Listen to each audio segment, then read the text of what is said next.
Welcome in, everyone. Thanks for joining us today. Technical problems abound like crazy today. Sorry for being late, but my name is Alan. I am here with two property preservation experts, Brian and Mary. You guys want to introduce yourselves? Yes, hello. My name is Brian Pohl. Been in the industry for close to 15 years, working with most nationals and having fun doing so. My name is Mary Steele. I've been in the field for about 3 to 4 years, owner of my own company and office manager of another. Like I said, but thank everyone for joining us today. Let's get right into the news and see what's been happening this week.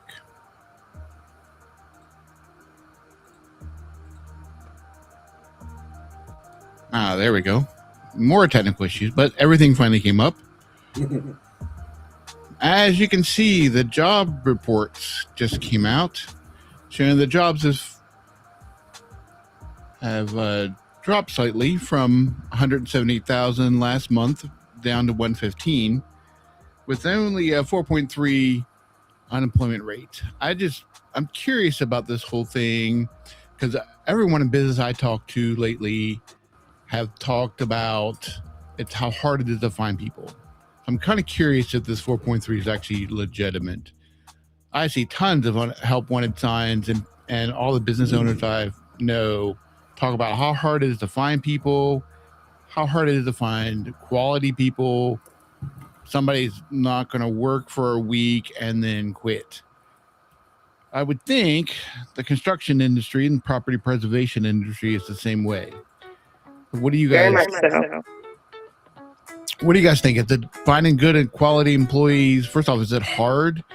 Do we really think this 4.3 unemployment rate is true? Is everyone sitting at their house collecting unemployment, or what do we think is going on in the job rate?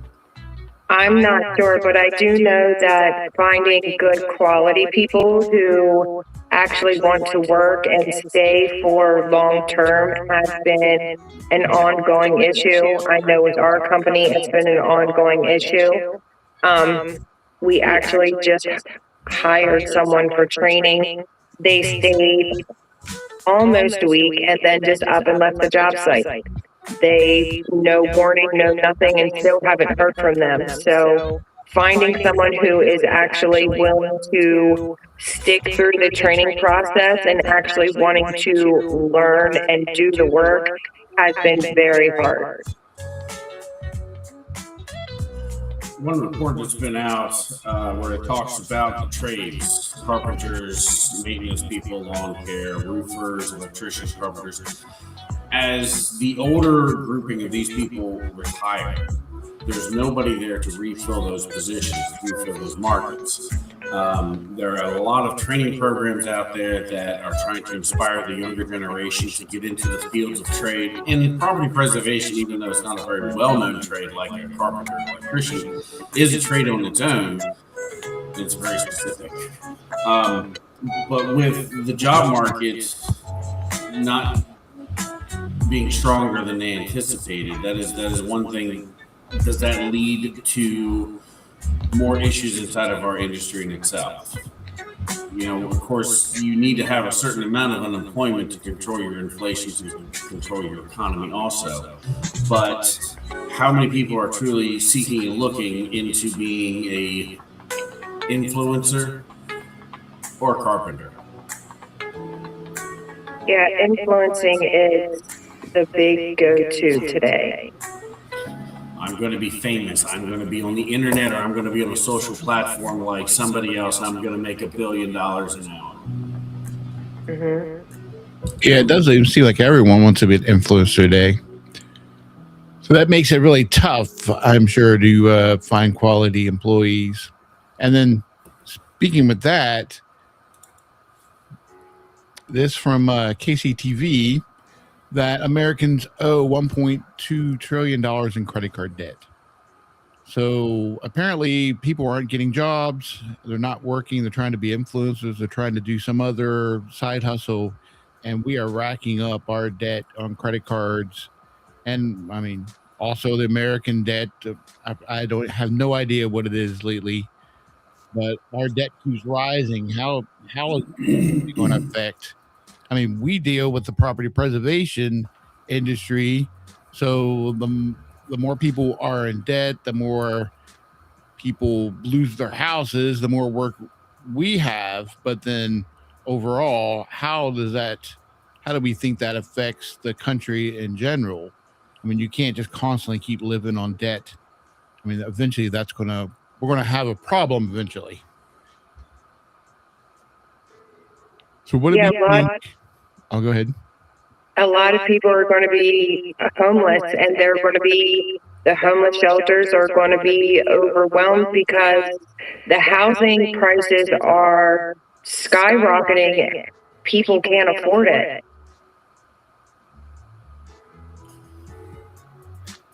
That's one of the bigger things is why. What is being put on those credit cards? Is it floofy vacations, or is it bread and groceries because people can't pay for things?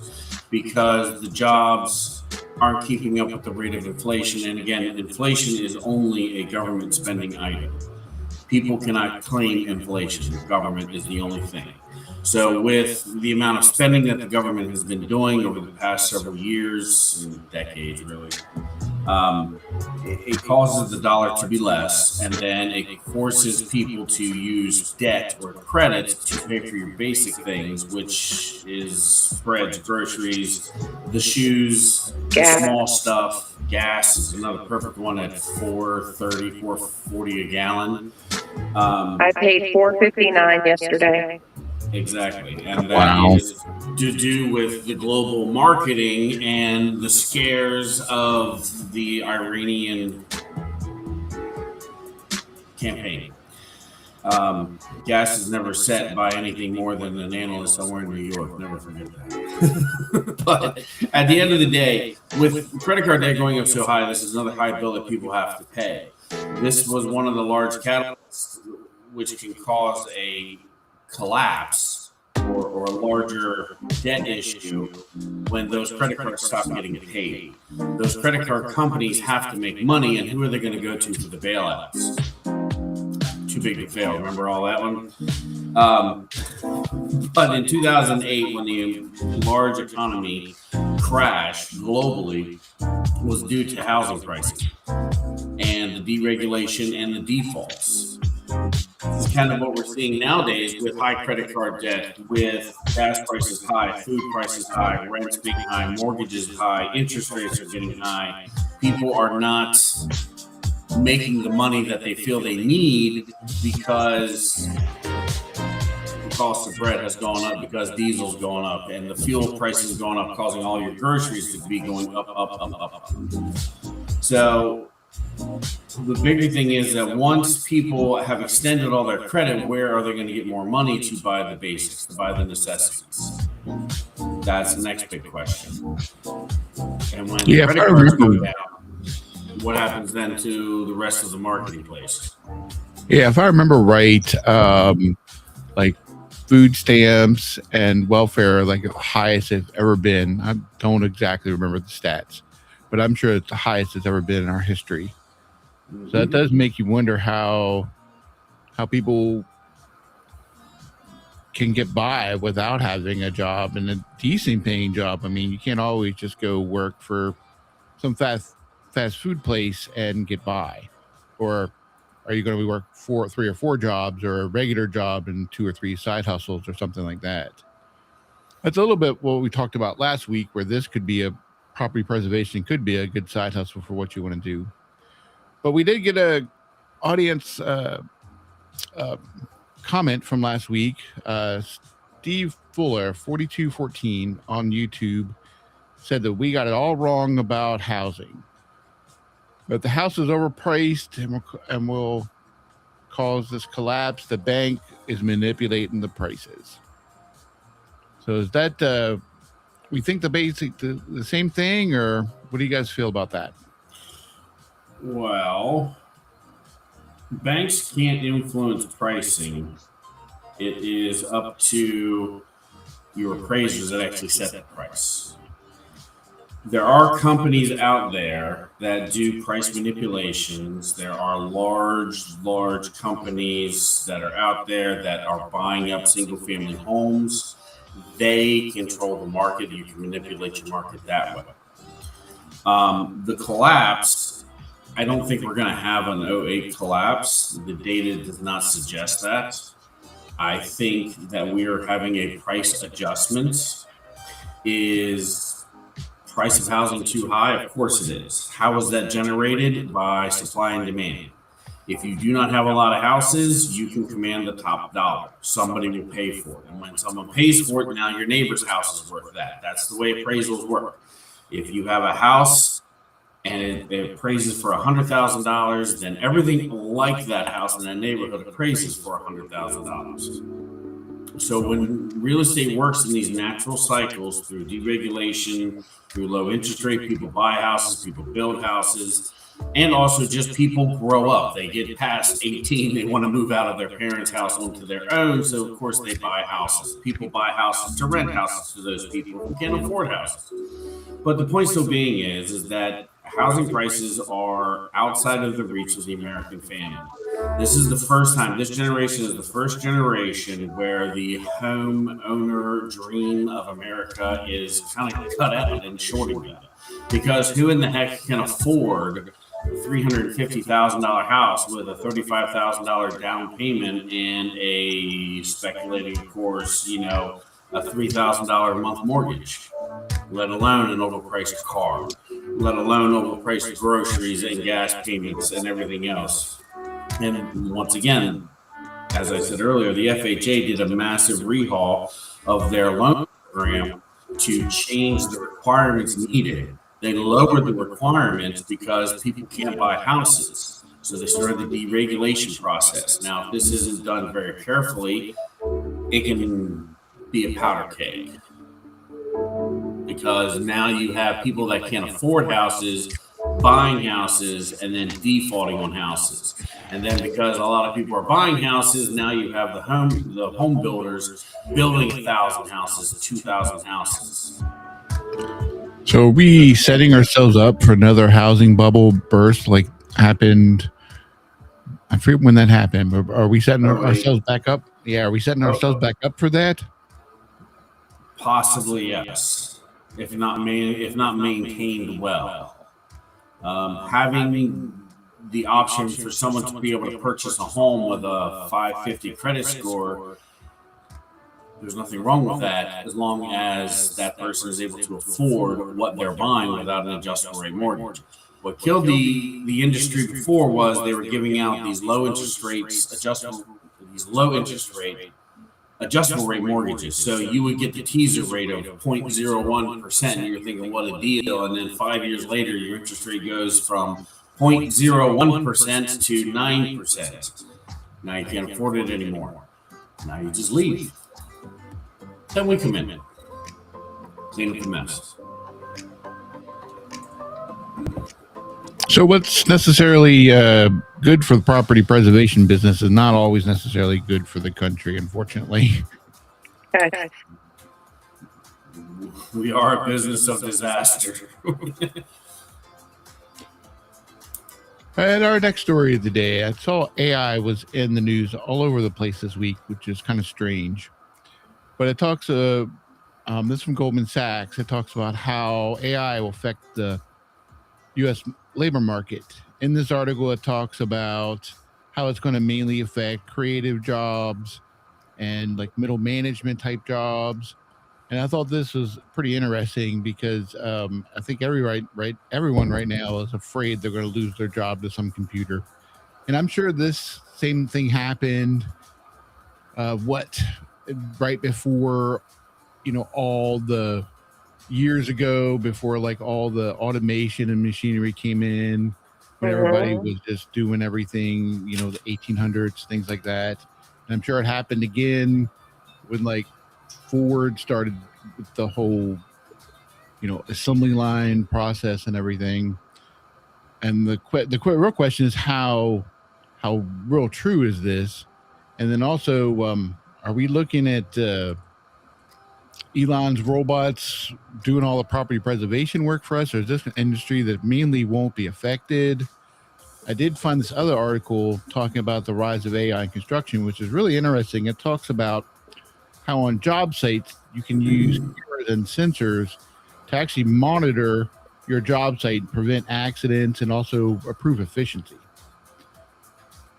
So the question is, how do you really think that the AI is going to affect the property preservation business? Are we all going to let the little robots haul out and mow all the lawns and do all the work for us, and where everybody's on the unemployment line using all the credit cards to pay for all their bills? See, in my opinion, I don't believe a bunch of robots and AI are going to take over property preservation itself. I do know within the last couple weeks, some of the clients have been sending out memos banning AI generated photos. And that if you are using AI, that you will be dismissed as a vendor. It's something they are frowning upon at this point in time. Honestly, I don't know. No, I would think that right at the beginning, it'd be hard for AI to do anything in this industry because it's mainly a physical a physical job, where it's not like you sat behind a desk where AI could wipe you out in a couple of minutes. But I can see possibly AI. Maybe you walk into your job site with a tablet, take a picture, and AI would would go over the job site and say, this is what actually needs done, even though, you might have a different opinion. You might think this plumbing needs redone for whatever reason, but the computer might not agree with you. And the question is, how's that going to affect things? Is that going to make it harder for you to get job approvals if they're using AI to say, well, no, this really doesn't need to be done at this time, or this doesn't need to be done at all? Is this going to be a struggle then for you guys to have to fight to get bids done when the computer might not agree with you? Well, that's an interesting aspect. That's an interesting point. And let's go a little deeper into this and realizing that the preservation market, even though you may not see it in your local business, is worth billions upon billions upon billions of dollars. Whenever you have that much money, whenever you have government-backed money, you have fraud, you have waste. Elon Musk came in underneath Doge in June of last year, May of last year. They did an entire accounting firm of HUD. Now I'm going to get into getting back to the point in a second, but they found so much waste that it literally spawned one of the worst times in our industry that I have ever seen in 15 years. And that was the December 2020, the final end of quarter four of 2025 and the first quarter of 2026 has just been absolutely wretched for this industry, all because of they found a lot of stuff. They found a lot of waste, a lot of fraud. So now the whole industry, again, is possibly looking, how can we eliminate some of this fraud? How can we eliminate some of this waste? And some of those things are going back into AI, where, example, yes, you would, instead of talking to a real person at your client company to get explanation or to get an immediate bid approval or something to that effect.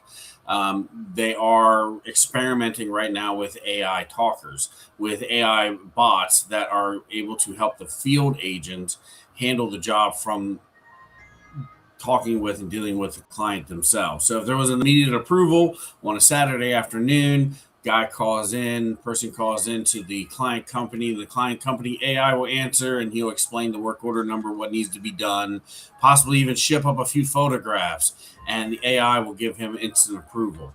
That's one thing that they are experimenting on right now. The other thing is your job scans. I have heard of that, where they are taking radars into houses, and also with some of the new technology that are coming out with certain phones where you're able to take a 3D print. They're able to calculate how much debris is in a home things that need to be done to the home, et cetera, et cetera. So, yeah. And also, you get right down to it is, not promoting any company, but is the automated car going to drive the automated robot to the house, drop off the automated lawnmower, and drive on to the next? Maybe. Yeah, I would Because think again, it takes. you're talking about billions of dollars. So, example, if a company can invest $100 million in putting up robots and automated lawn cutters, and they can make 150 a cut, how long do you think it will take to get their money back? Yeah, I would think it would take some time for something like that, but I could see a lot of the back end somehow switching to AI, possibly where it'll make things cheaper for the banks and for the bigger companies. Well, let me interrupt you here now because it doesn't make it cheaper for the banks. It just makes the client companies richer. Let's make sure we get that right. The banks are scheduled to pay what HUD requires, or VHA or VA or FHA. They have their own price sheet set forth. So they're going to pay that regardless. So, example, a grass cut in Nevada is worth the same as a grass cut in Pennsylvania, is worth the same as a grass cut in Maryland.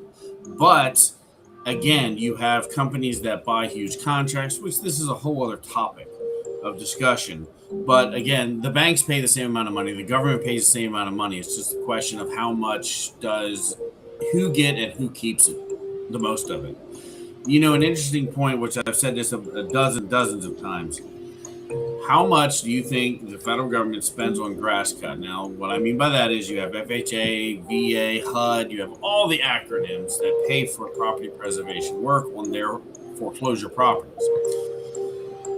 So, how much do you think the federal government spends in cutting grass in the United States on foreclosure properties? Oh, that's a good question. I'm sure it's way overpriced. So, how about we leave that for anyone in the chat? Anyone watching, respond, post, put comments in. How much do you think the federal government spends to cut grass in foreclosure properties in the United States? Now, remember, they only cut up to an acre. So whoever gets it close enough, you'll have a reward. That does make it, with all the recent government fraud being exposed, it does make it really, like, how much of the industry that we deal with every day has fraud involved when it comes to the government? I mean, are there fake property preservation groups out there making up all these jobs and everything, getting money from the government, even though things never happen? Like Mary said about the AI pictures, could you get a bid, go to a job site, make really good AI pictures, submit them, get paid, and never actually ever do anything? Like, it makes you wonder how much fraud is actually involved in this industry. It's very highly possible, and I don't know how long it's been happening, but apparently they're catching on, and they're sending out the warnings that if you are caught, you will be dismissed as a vendor. So I'm sure there has been a few, if not many, who have tried and at least gotten away with a little bit. Well, it's not so much of the AI aspect with this comment, but it's photographs. Our industry goes off of photographs, period. So nobody from California, from Bank of Bob, is going to fly over to the East Coast and double check a toilet cleaning a property preservation company performed. They check their photographs. And then they send someone else in to check their photographs. Speaking with a realtor that we work with in our area, he had a property that we were working on for him, and then it got sold. So another bank bought that asset, bought that debt. And then that bank had its own company come in, a large national preservation company. That company came in with their crews, and they did a debris removal, which means they removed all the items, the personal items and the garbage inside of the house and getting it prepared to sell. They removed and extracted all the stuff out of the house. Real estate agent got the phone call, hey, your house at 555 Main Street is done. Great. Go on over there. He checks it out. The house is empty. Sure. But what they did is that they took all the stuff, they loaded it in their trailers, and then they dumped the trailers on the property. And he reported back to the client and was like, hey, the trash out, the debris removal is never done. It's all sitting here in the yard. And that national client said, we'll review this. Even though you could tell the same stuff was in the house that is now in the yard. They deemed that someone must have come in over the weekend after the debris removal was done on Friday and dumped a bunch of stuff on the property. So we'll charge the government again and we'll get it taken care of. And again, they got paid twice to do that. That's another aspect of fraud, where, they do a debris removal and then they dump it off at another property, or they do a debris removal and they dump it off in the woods, or they overemphasize or they over dramatize a situation through their photographs, and next thing you know, they're doing $10,000 worth of work that's not really needed. Does happen a lot. Wow, that really brings up the whole idea of morals and I cannot think of the other word, but just it's the work general ethic, work and that's the problem. ethic. Yeah, and that's one of the bigger problems is that these industries, and we can get way deep down this rabbit hole in later issues or later episodes of the issues that really plague this industry that hopefully we are trying to make a change with. Slow changes. To change the mindset of the field contractor out there sweating and getting it done every day and wanting to provide for the family, wanting to provide for a small business, but doesn't know how to interweave everything and be taken advantage of. So you have companies that are being taken advantage of because they don't understand, they don't know. And next thing you know, they are taking it out on another property, on another thing. Well, I got ripped off here, so I'm going to rip them off here. You get those stories all the time, too. It's just because there's a procedure with our industry. Then you also just have those people that are fly-by-night situations, which roll in quick and heavy and make a bunch of money and then leave, even though all they did was just dump it in the front yard. So, how do we go about that change, do you think? It has to deal with the top to the bottom. I think, in my humble opinion, there needs to be government oversight through Congress to mandate the contract holders that they follow the rules and regulations that are set forth in any large bridge project, any large government project, any large government hiring. There are rules, but in our industry, it's more about getting the work done than it is how it's being done. And that's where the biggest problem is, because our industry does not keep up with inflation. And when it does, all it does do is just keep the money. And then again, you have other companies out there that feed work to smaller based contractors that aren't even based in the United States. Explain that one to me, and I would love to hear. Anyone, please comment your favorite "Hey Buddy" moment. Whenever you're ready, you can go all day too. That will be something. That will be something we all can enjoy. And again, if you know, you know, and if you don't, well, just keep listening. Maybe you'll find out what the "Hey Buddy" reference was. But that's what it is. You have so many offshore companies that are starting fake American companies, and they're signing up all these contractors that are out there just trying to provide a living. And these people are Bangladesh, Turkey, Sweden, Germany, some different places in South America. Haven't had any from Africa that I know of, but needless to say, these companies are basically getting American dollars for American problems, and they're being shipped overseas in a sense. And then they're paying their contractors pennies to do the work in our own country. And the problem with that is sometimes they don't even pay. How many times have we heard those stories? Yep. You know, but again, they don't get paid because maybe the contractor didn't do the job right. Maybe he didn't take the right photographs. I've had my $30,000 photographs. I've had those moments. You go into a job and you forget to take a picture, and next thing you know, you don't get paid for the job, and it's $30,000 you lost. And if you ripped everything apart and redid it all, it'd be $29,000, so you might as well just eat it and move on. Yeah, we've had those moments, but that's all about knowledge of the industry and knowing the industry, knowing who the players are in the industry. And that was one of the purposes of this podcast, of this show, and some future things coming up, to take the contractor who wants to make a living, provide for his family, being able to wade through all the political crap and all the BS that's in the industry, figure out how to do it, figure out how to do it right, and to make that change in our industry. And that's what it's about. Instead of taking the work from an offshore company that you don't even know is going to pay you, why don't you take the work from the guy up the street from you? Form an alliance, form a partnership, form a working relationship. And then that way, the both of you are taking care of properties in your state, in your communities, your neighbors' houses, and you take personal pride in it. That is what's going to change our industry.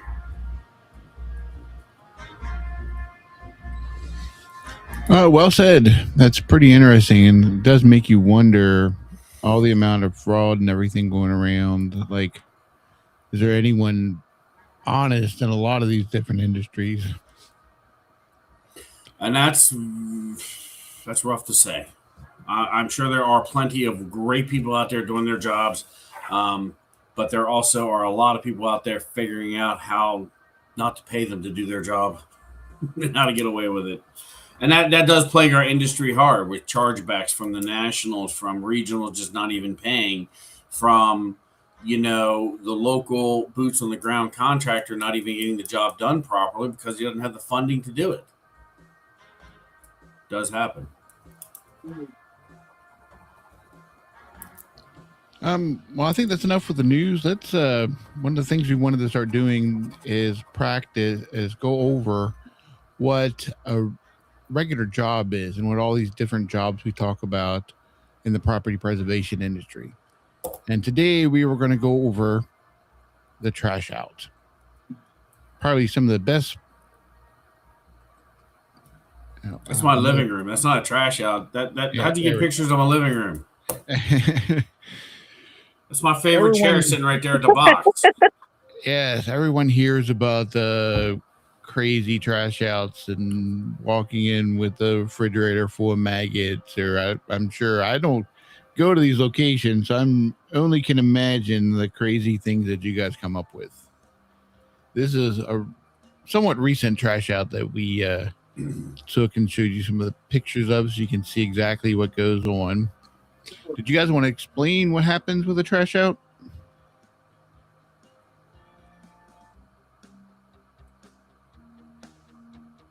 Mary, this was your property. Why don't you take this one? Which property is this? Is that 1135? Yeah, the green one. So it's a lot of coordination to do a debris removal. So you have to have multiple people, you have to have multiple trucks, you have to have multiple trailers. You bring all of your equipment. Sorry, my brain's a little slow this morning. You have to bring all of your equipment onto site, and you remove everything out of these homes into trailers. And then you have to take your trailers to the landfill or transfer station. And when they want everything out of the house, every little piece of everything that you can find. And some of these houses, I'm not even sure how people lived in these houses. Yeah, some of them can get pretty bad. Like I heard, the place I used to work at, there was a house right next to that business, and it was abandoned for a little bit of time. And I heard the previous people went in there and ripped out all the copper piping and everything, and took anything possibly valuable out of that house before they left, because it was foreclosed on. And then that actually happens to a lot of our properties. Oh, really? Yes, people come in and they will take all the copper and stuff out of basements so they can go and scrap it and make money. Wow, that's hard to believe that someone would go through all that trouble. Is it? Mm-hmm. Is it quite a bit of money then that they're pulling out of there, or? Honestly, out of a single house, I don't feel like you get a whole lot of money. It depends on scrap prices. It varies, but if you're hitting multiple houses a day and you do that over a period of time, I'm sure you can make some good money. Yeah, like you said, it's hard to believe. I'm sitting there looking at this picture of this bedroom, but did they actually live in it like this, or what condition was this house before these people moved out? It makes you believe that the show Hoarders was actually really pretty true. We've actually had some hoarder houses, and people do actually live like this. I don't know how they do it, but they do. Yeah, and that's one thing to speak about. When you are losing your home through financial problems, you look at the situation and you just don't want to deal with things. And that's where people do develop hoarding. That's where people do develop some of those issues where they're fulfilling their gratification, their happiness by buying junk, by buying stuff they don't need. Now, obviously, this house, this was actually someone passed away, and this house was kind of being held up for a while. Actually, I think this one sold after trash out. But it's the cycle of things when this industry happens. People buy houses, they put their stuff in it, they live a long life. Sometimes they pass away. Sometimes they go through, they develop a disease. Sometimes they have a disaster in their life, a car accident or a disability of some kind, or they go through a divorce. Something causes the situation where the house is that asset is almost treated like a forgotten stepchild. Where nobody wants to deal with it, they just leave it alone and they all leave. Then the bank has to deal with the mess. The bank has to deal with this mess, cleaning it up. And as Mary talked about, there's a lot going into removing 11, 12, 13 tons worth of material from a home. And at great expense to the bank and also, to the community itself. Because if you think about all of this stuff goes into a landfill, which then just filled up and filled up and filled up. But how much stuff, if people actually took care of their houses, took care of their livelihood, how much stuff really wouldn't be in landfills just because, or could this stuff have been dealt with in a different fashion, different format? The biggest thing is with any kind of trash out is we are providing a service to get that property cleaned up as best as possible. So that way the bank can sell it kind of free and clear too. And then someone can purchase it, someone can renovate it, and someone can turn it back into a home. Which, surprisingly enough, now I kind of want to drive by that house and see what's going on with it. I'll have to put that on my next run. Yeah, we haven't been there in quite some time, so it's.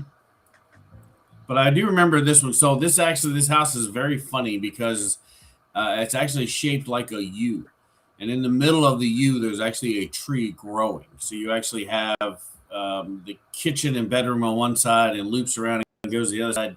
And literally, there's a tree growing right up in the middle. It's hilarious. But those are the things you get from neglect. Yes. So what exactly goes on? Like you get a request from one of your national companies to say, here, go clean this house up? Or like, how does it get started? So usually how it starts is we will visit a property and we will take photos and we will put in bids. And then what will happen is it's when the property is bank owned, the bank will pay for the debris removal. So we will get a bid approval to go and remove all debris from the home. So we will take our bid approval and then we will go to the property. And like I said, you need trucks and trailers and shovels and trash cans and all kinds of equipment. And you need to go and completely clean out everything that you see in the home. Now, is this the trash, or like when you say completely, what do you mean by that?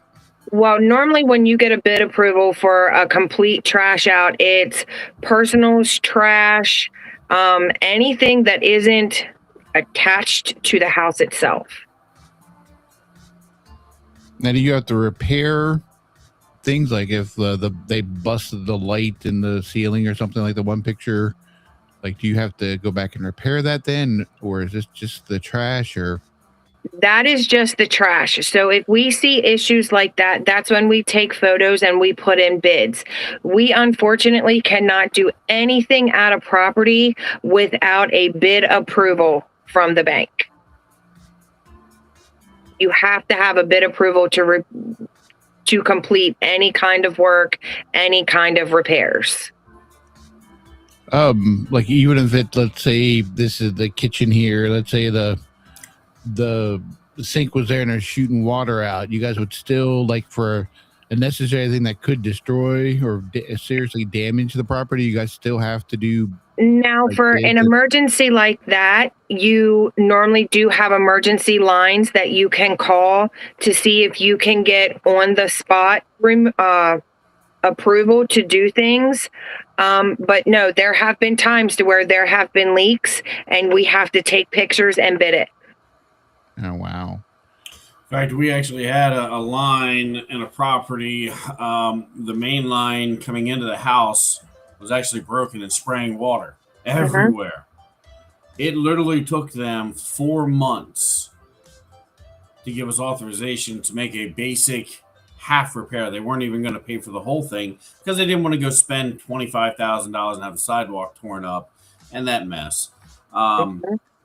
So, but yeah, I have walked into houses where there's water in the basement. We tell them, hey, there's water here. They're like, so what? We're like, hey, the water's going to cause problems. And they're like, hey, we're the bank. We know better. We're like, okay. Then they go back and send us to pump the water out of the basement 3 or 4, 5, 6, 7 times instead of just turning power onto the property and turning the sump pumps on. But they're the bank. They know better. They don't need to pay for it. They'll just pay $10,000 for you to go pump out the basement a dozen times over a year.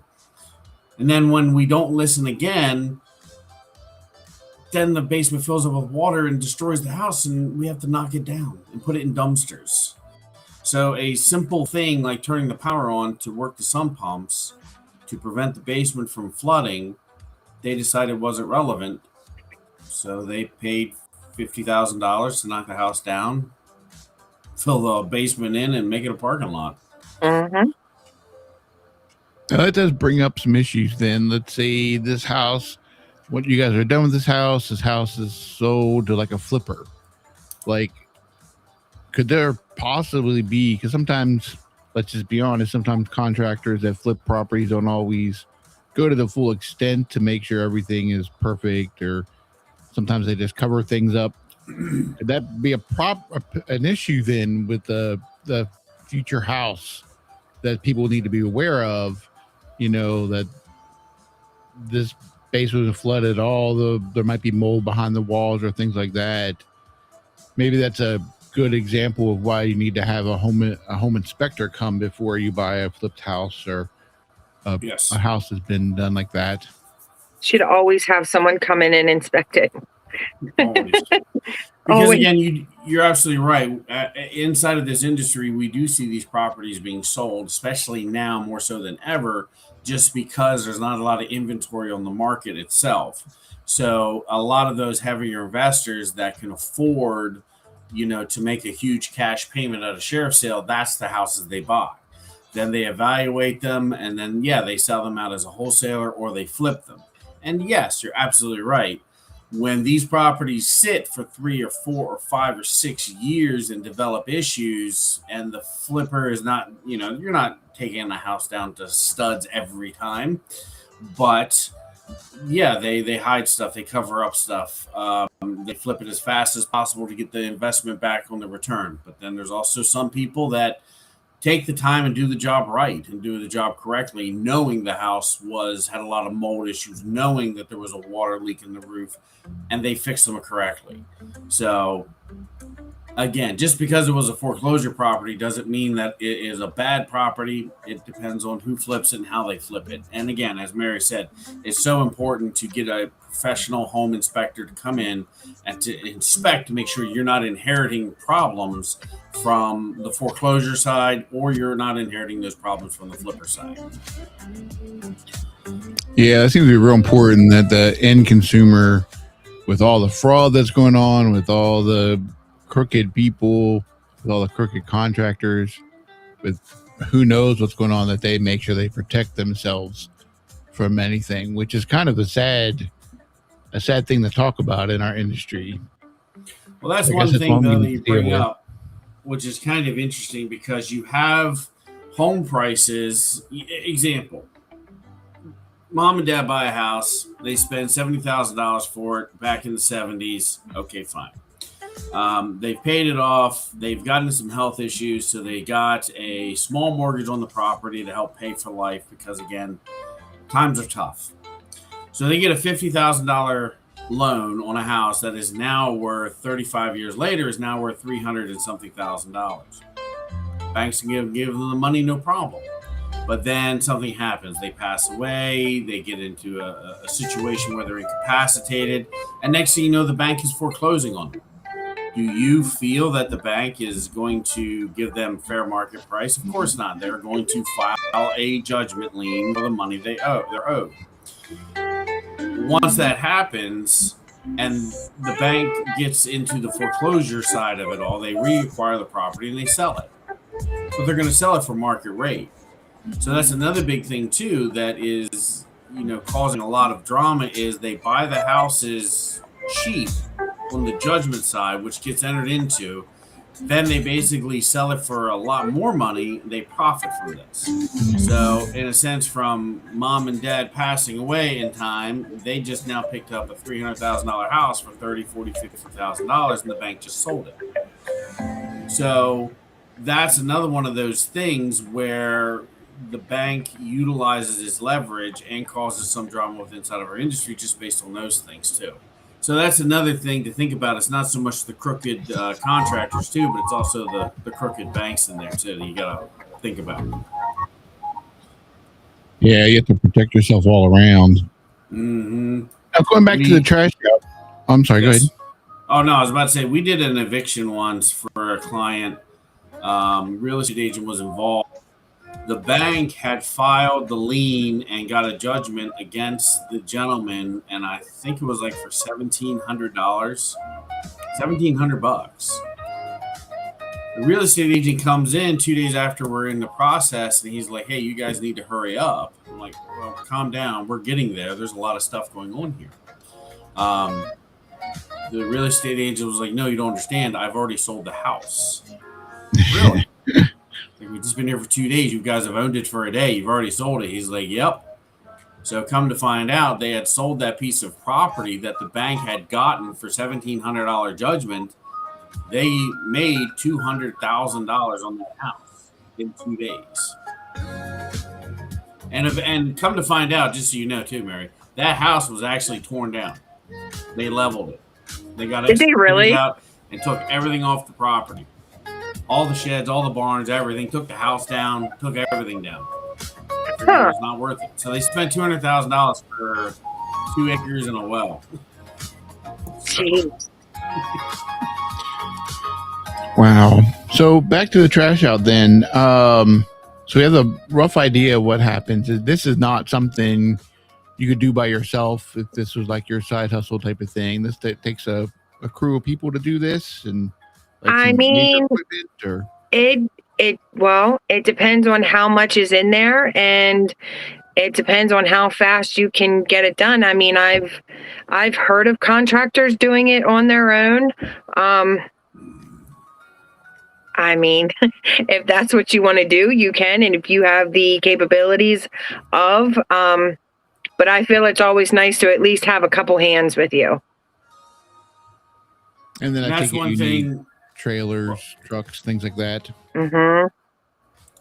Well, one other thing too to also consider and to think about is what requirements do you have with putting those people on job sites? Our Yes, industry is a vetted industry because we deal with government contracts. So you have to have again, insurance. you have to have insurance. You have to have liability. What happens if someone walks into this trash out that you got off the street, breaks his ankle because he falls through the floor? Are you insured for that? Are you covered for that? Are you taken care of for that? Right. You have a large dump trailer that weighs 5,000 pounds being towed by a truck, and you put another ton and a half in those. Now you got 9,000 pounds rolling down the road plus your truck.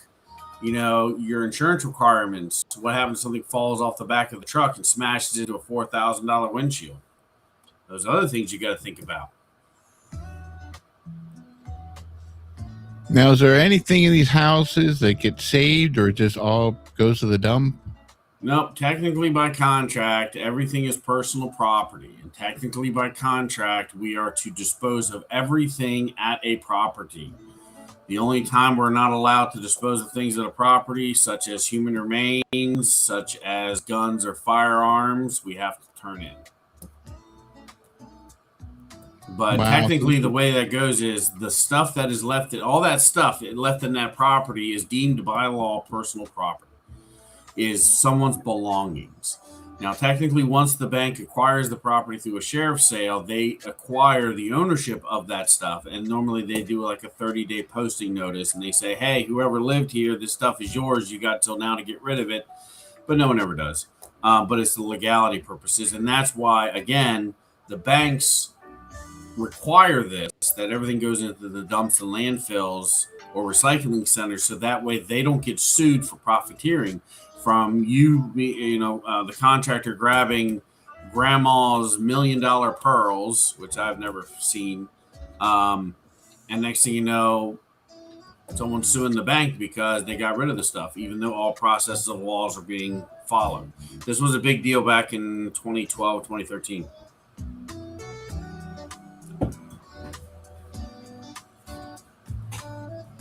Wow, I was trying to see if there's any stats for trash house, and there's not enough records. There's not enough data being collected, but I will say this, that at the end of the day, I mean, my goodness, on a heavy year, I don't know. Well, what do you guys average? What do you guys average a year? How many trash outs do you guys average? That's a good question. Yeah, that really honestly depends. Very much depends on the industry itself. I mean, there have been times to where we have like trash out after trash out after trash out after trash out, and then we'll go for months at a time without any at all. Yeah. So, example, why would a bank invest money and go through a trash out in December? Nobody's buying houses in December. Think about it. Yeah, so all those problems wait until spring or whenever. Well, not so much wait until, but it's all a dance. Where, example, like right now in our industry, we are in our grass cutting and exterior maintenance time. So they're not going to push a lot of massive trash outs because they're spending hundreds upon hundreds upon hundreds of millions of dollars taking care of the grass, taking care of the shrubs, taking care of the trees, taking care of the basic stuff. So, because they have to keep up with this to prevent code enforcement issues or to get rid of any kind of problems, vines, tree damage, et cetera, et cetera. So that's what they're really spending their money on right now as an industry. Now, once this industry kind of slows down in October, then we move a little bit more into the bid approvals. We still get plenty of bid approvals now, but they seem to consolidate the larger ones in October, November. The fourth quarter is normally your most profitable in this industry because you're doing a lot more of the bigger stuff, the bigger bid approvals, the trash outs, the other larger jobs they've been waiting on. Because again, at the end of the day, the banks do make money doing this. The banks get HUD approval for everything that we do to these properties. They get approval from the federal government to do them. So that's another thing too. You're also in that waiting game. So it depends. Like you say, time of year, what we have going on. And like I say, do they want to trash out a house in October when no one's going to buy it? Do they do that just so that way they got to deal with it in the springtime when everyone's busy running around cutting grass? It's all a game, Now, what do we generally expect? Like a couple $100? Is that all by the square footage you clean out? How many trailer fulls do you do? Like what what can a person generally expect to get paid when doing a trash out? For your trash outs, they usually have one price across the board. It does sometimes kind of vary per client, but they usually have a set price for a lot of their allowables. And for 1 cubic yard, I think HUD is supposed to pay 50. The contractor does not get paid 50, but it also depends on who your client is. If you have a national or a regional, the further down the line you go, regionals, offshores, the price gets less and less.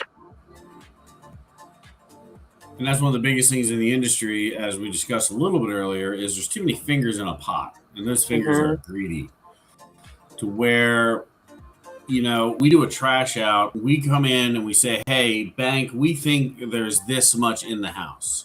So where we get billed by tonnage, the bank pays by volume. So we take pictures of these items, we show the bank, we prove to the bank, hey, there is 100 cubic yards in this house. And then, process goes through, and then they go ahead and give us the bid approval. But we go in and we do the trash out, and we measure our trailers, and we do our math, and next thing you know, we were off. Now there's 90 yards. Well, of course, you're going to get bumped because you're not removing all you're supposed to. So you're not going to get paid 100. You're going to get paid 90. Until the next one you do, next thing you know, instead of 100, you have 120. Can you go get more money? No, because you bid it 100.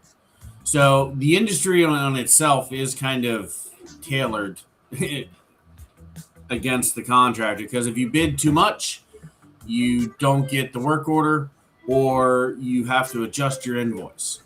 If you bid too little, you're stuck having to haul all away, or they'll just charge you back for it because you bidded an X amount.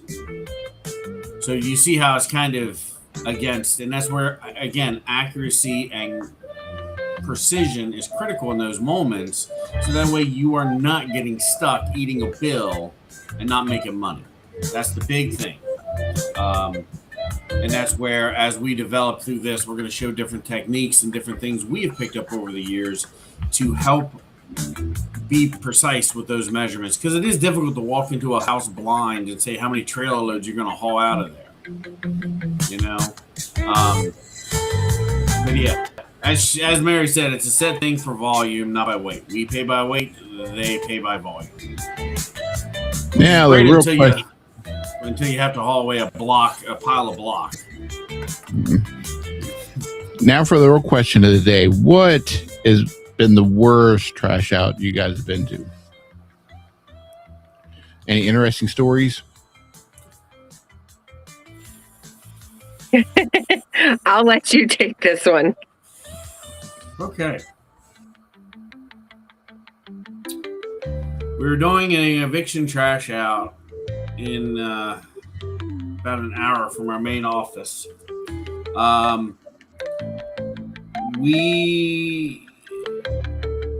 The guy was actually living at the house that morning. He actually was arrested that morning. So he was arrested like 7 o'clock at the property. We showed up around 9, had the agent, had the sheriff perform the eviction, started our business, so on and so forth. That house was so bad, we never touched the floors until after the 6th or 7th trailer. That house was so bad, there was no basement. It was actually just their garbage dump. You couldn't go into the basement because of the amount of garbage in there. You could not see the furnace or the water heater, and I'm so surprised the house hadn't caught on fire before that. It was so bad as we were walking through the house, there were large 20-quart Tupperware bins full of urine and feces because he didn't feel like making it to the bathroom. Yeah. The house was so bad as we were walking over the house, walking through the debris, you kept feeling the pop. And that was mice underneath you as you were crushing them. Gotcha. Yuck. But Yuck. it's very true. And the sad part is like literally the guys that he had a couch laid out, and that's where he was sleeping, and he was just throwing garbage everywhere. We had one eviction where literally we opened up a double car garage. It was a trash out, and we removed those beer cans everywhere. I remember that one. I've never seen so many beer cans in my entire life. And you wonder why the people lost their house. There's $25,000 worth of beer in the garage. The guy would sit there at the garage door. It was a double garage. He would sit there on the inside door, smoke his cigarettes, drink his beer, and just throw his cans into the garage. And we ended up removing. It took my one guy 3 days to organize and take out the garbage and bag up all the cans and everything else. It took him literally 3 days. That was his whole assignment, was to get the garage. We found a lawnmower buried underneath beer cans. Go figure. But yeah, we pulled $900 worth of beer cans. Recycle rate, to give you an idea. I think we used 100 garbage bags plus the big contractor bags. Cost me $100 in garbage bags just to bag up all the cans. I've been to houses. We did another eviction, which is kind of the trash out aspect. We did one where it was the mother, the daughter, and the grandmother, and the mother and daughter left when they started the eviction. When we started the eviction with the police service, and they left grandma behind. And grandma was like, "You're just gonna have to arrest me because I have no money and no place to live. They just left, and you're taking my house today." So that's sad. It is, and the police officers are trying to figure out what to do with this lady because again, she was homeless, but she wasn't in the system enough, I guess. But she had no food, no money, no nothing. Her family just left her, all because she wasn't paying the bill, and that's how they lost the house in the real world situation. But we ended up, that was literally, they walked out of the house that day, and we threw away their entire life. I've been to so many trash outs where it was reverse mortgage, stuff through RMS. Basically, you're just throwing lives away. There was one house, Grandpa was sitting there watching TV, and Grandma was in there cleaning up dinner dishes. He had a heart attack, and then she walked over to him, and then she was so stopped with grief that she ended up passing away. She never called anyone. She just laid down in bed and she died. But you get into those situations too, and you literally are throwing away everything in their life. Everything. As we always say, it's one of those tragic things, but that's what we do. We throw away people's lives. The kids don't want the couch. The kids want the guns. The kids want the jewelry. The kids want the cash. And that's what they take. And we throw the rest away. And, it's really sad, too, because the stuff that we have to throw away, it is reasonable stuff. There are certain items that we can donate, we can give to the homeless, we can give to the less fortunate. But again, due to contracts and laws and personal property effects, we have to put everything into a landfill. What is that doing for our planet in a whole, too? Most people, you think about throw a bag or two away, we're throwing away 11 or 12 tons worth of stuff away. And it just sits in the landfill. And once again, what if we did that 10 times a year? One big trash out a month, which I think we can almost say we get. We're going to pull out, 100 tons worth of stuff from a house and put it in different landfills? Food for thought. Yeah, it makes you wonder about all the stuff people are buying, and maybe America's a little too much wrapped up in consumerism. Very much so. Which also leads us to the problem, too, moving forward with foreclosures.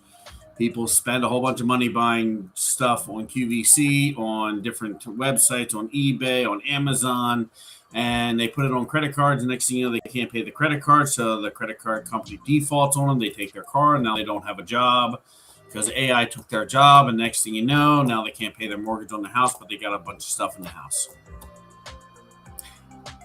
Henceforth, they stop making payments. They move in with their sister, and then we show up. So, Yeah, I guess that's how it starts. that's how it all starts. That's how it all happens. Wow. Well, I guess, though, with that said, I guess let's wrap up the stream for today. Did you guys want to mention your socials or your website? Mine is steelpreservationllc.com, and it's Steel Preservation LLC on Facebook.